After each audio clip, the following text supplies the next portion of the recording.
we've got to start with the big news today. 2 marquee wide receivers are leaving horrible situations, both in the NFL and fantasy purposes, and are heading to greener pastures, opportunities. Davante Adams from the Raiders to the Jets. Amari Cooper going from the Browns to the Bills.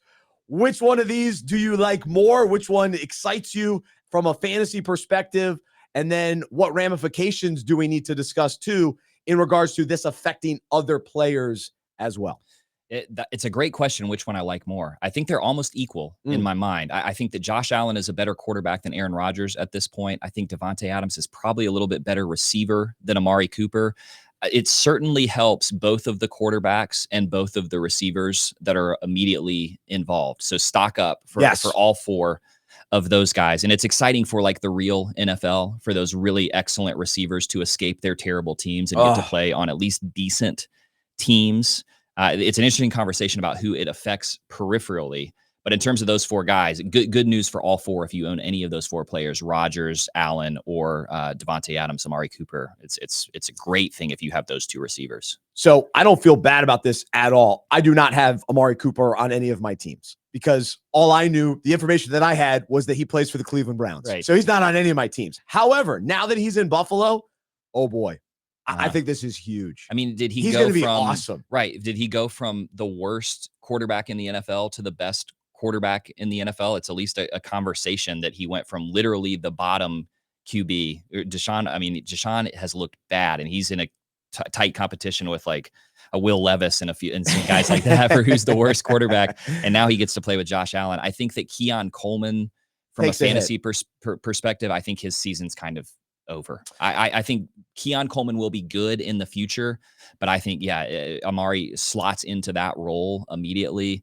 Coleman has been good this season, but not great. And that team wants to be in the playoffs and wants to make a push for the Super Bowl. Did you disagree on that? It looks like maybe from your face, you think Coleman might still hold some value. No. I'm just all excited to say that Khalil Shakir should actually be fine because he's still a slot guy. He's a slot guy. So actually with Cooper drawing some of the attention, it just makes this offense better, this passing attack better. Now, I will say my theory on the Bills this year was Josh Allen doing better or the Bills doing better because they didn't have to worry about one wide receiver like Stephon Diggs. You got to get the ball to him, And he could play with a little bit more freedom, find the open receiver. It'll be different receivers every week. The good news about Amari Cooper is he's not quite the diva receiver that we've talked about. He's a good teammate. Yeah. He's all right. He's actually more the quiet, reliable wide receiver. And so I think he'll be a great fit in Buffalo, and he's going to be tremendous for fantasy managers that have suffered through the first few weeks with him on their roster. Maybe one big week, I think, but Cleveland's offense has been horrendous.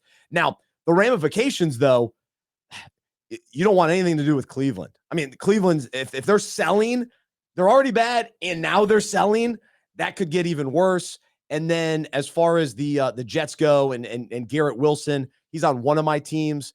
And kind of with Khalil Shakir, I think Garrett Wilson now doesn't have to get as much of the attention. And I think their overall offense will now be better with Adams. Rodgers going to be feeling better. He's got his boy. Okay, now you feel comfortable. You got Lazard. You can throw the unbelievable Hail Mary to Lazard.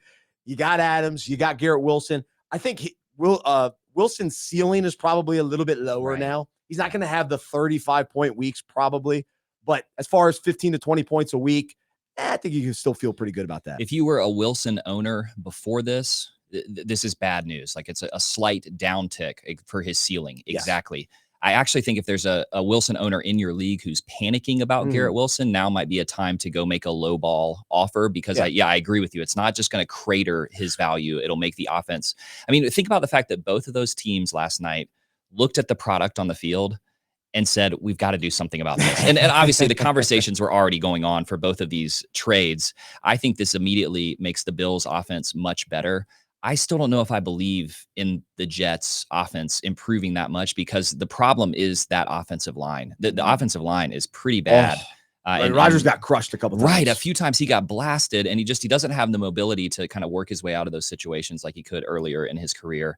But yeah, overall, I think it's great news for the guys who got traded. I'm not too worried about how it affects most of the other players involved in the offense, with the exception of Keon Coleman, who I think takes a big hit from this. Yeah, I agree. I think that's a good take there.